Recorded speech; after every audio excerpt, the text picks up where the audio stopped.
یہ بات بہت اہم معلوم ہوتی ہے کہ جو کام رسول اللہ صلی اللہ علیہ وسلم قولاً یا عملاً ثابت ہو، اس کام کو کرنے سے دل میں تنگی محسوس ہونا یہ بھی ایمان کی کمزوری کی علامت ہے۔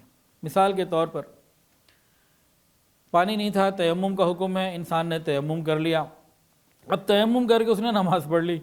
اب یہ صاحب کے دل میں پیدا ہو رہا ہے کہ یار یہ تیمم والی نماز ہے، پتہ نہیں صحیح ہے نہیں ہے کیا ہے، تو یہ اس چیز کو کیا کہیں گے؟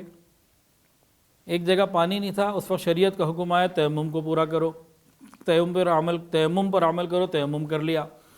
اب یہ صاحب جو تھے، حضرت صاحب اعلیٰ حضرت، انہوں نے جناب تیمم سے نماز پڑھ لی۔ نماز پڑھنے کے بعد دل میں خیال آ رہا ہے پانی ہوتا کتنا اچھا ہوتا، یہ تیمم ہے پتہ نہیں نماز ہوئی کہ نہیں ہوئی۔ ظاہر میں شاید کسی کو یہ لگ جائے کہ یہ دل کے اندر کوئی اچھا خیال پیدا ہو رہا ہے، یہ بہت برا خیال ہے، انتہائی برا خیال ہے، یہ اچھا خیال نہیں ہے۔ شریعت نے کہا تیمم کر لو تم پاک ہو، تو الحمدللہ ہم پاک ہیں۔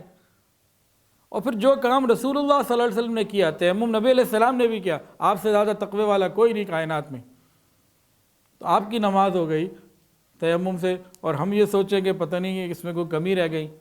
تو اس کو بھی سمجھایا کہ جو کام اللہ کے محبوب نے کیا ہے، اگر ہم وہ کام کر رہے ہیں تو وہ کام کسی طریقے سے تقوی کے خلاف نہیں، وہ بہترین کام ہے۔ جیسے بعض صورتیں ایسی ہیں کہ نبی علیہ السلام نے بیٹھ کر نماز پڑھی۔ اب کوئی آدمی بیٹھ کے نماز پڑھنے کو سمجھے جی ثواب کم ہے، تو یہ بات غلط ہے۔ عزیمت پر عمل کرنا اس کی اپنی فضیلت ہے، لیکن کبھی رخصت جو نبی سے ثابت ہو اس پر عمل کرنے کو تنگی محسوس کرنا کہ دل میں کہ یار یہ ٹھیک نہیں ہے، یہ کمزور ہو گیا، خراب ہو گیا، یہ باتیں غلط ہیں۔ جیسے عشاء کی نماز کے بعد انسان وتر جب پڑھ لیتا ہے، وتر کے بعد 2 نفل اگر وہ اس نیت سے بیٹھ کے پڑھے، عام قاعدہ کیا ہے، صحت مند آدمی کھڑے ہو کے نماز پڑھے ثواب زیادہ، بیٹھ کے نماز پڑھے ثواب کم۔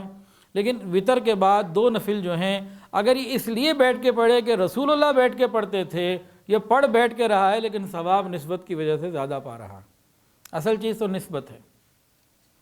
اسی طریقے سے چلتی سواری، الحمدللہ میں نے اپنے مشائخ کو دیکھا، حضرت جی دامت برکاتہم کو بھی دیکھا، حضرت پیر حافظ ذوالفقار احمد نقشبندی دامت برکاتہم العالیہ، اور بھی مشائخ کو دیکھا، رات کے وقت میں عشاء کے بعد اب گاڑی چل رہی ہے، اب جس رخ پہ چل رہی ہے انہوں نے نفل کی نیت باندھ لی، اب نفل پڑھے، نبی علیہ السلام نے پڑھے۔ ایسے میں انسان اگر نفل پڑھا اور یہ سوچ رہا ہے کہ چھوٹے درجے کے ہیں، تو یہ بات غلط ہے۔ جس چیز کی نسبت رسول اللہ کے ساتھ ہو چھوٹی نہیں ہو سکتی۔ یہاں بات سمجھانا مقصد ہے، تنقید کرنا یا کسی کو برا بھلا کہنا مقصد نہیں، سمجھانا مقصد ہے، کیونکہ معاملہ قیامت کے دن شریعت کے مطابق، قرآن اور حدیث کے مطابق ہونا ہے، دنیا کے آئین اور دستور کے مطابق قیامت کے دن نہیں ہونا۔ مثال کے طور پر ایک مرد ہے، وہ دوسری شادی کرنا چاہتا ہے، شریعت نے اجازت دی ہے، اب ایک قانون ہے، قانون یہ کہتا ہے جب تک پہلی بیوی اجازت نہ دے نہیں کر سکتے۔ اللہ کے ہاں قانون شریعت کا چلے گا، کوئی اور نہیں چلے گا۔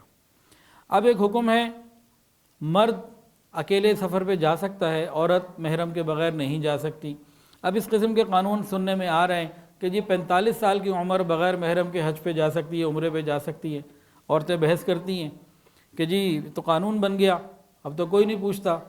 تو بھائی یہ معاملہ یہ ہے کہ انہوں نے نیکی بدی جو لکھنی ہے وہ انہوں نے شریعت کے قانون کے مطابق نیکی بدی لکھنی ہے۔ قیامت کے دن معاملہ شریعت کے قانون کے مطابق ہوگا، دنیا کے قانون کے مطابق نہیں ہوگا۔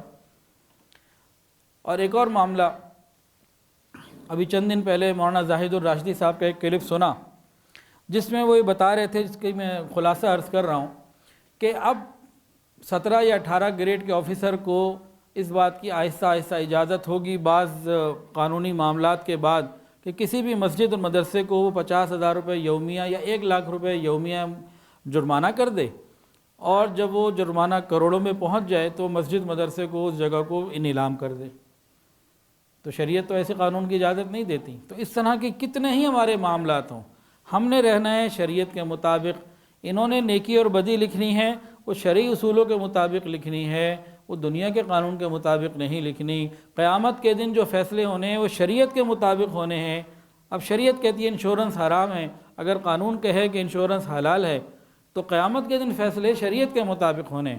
ہمیں اللہ کو راضی کرنا ہے، اس بات کی ہمیں فکر کرنی ہے۔ ویڈیو کے نیچے سبسکرائب کے بٹن پہ کلک کریں، بیل کے آئیکن پہ کلک کیجئے تاکہ ہر نئی ویڈیو کی نوٹیفیکیشن آپ کو مل جائے۔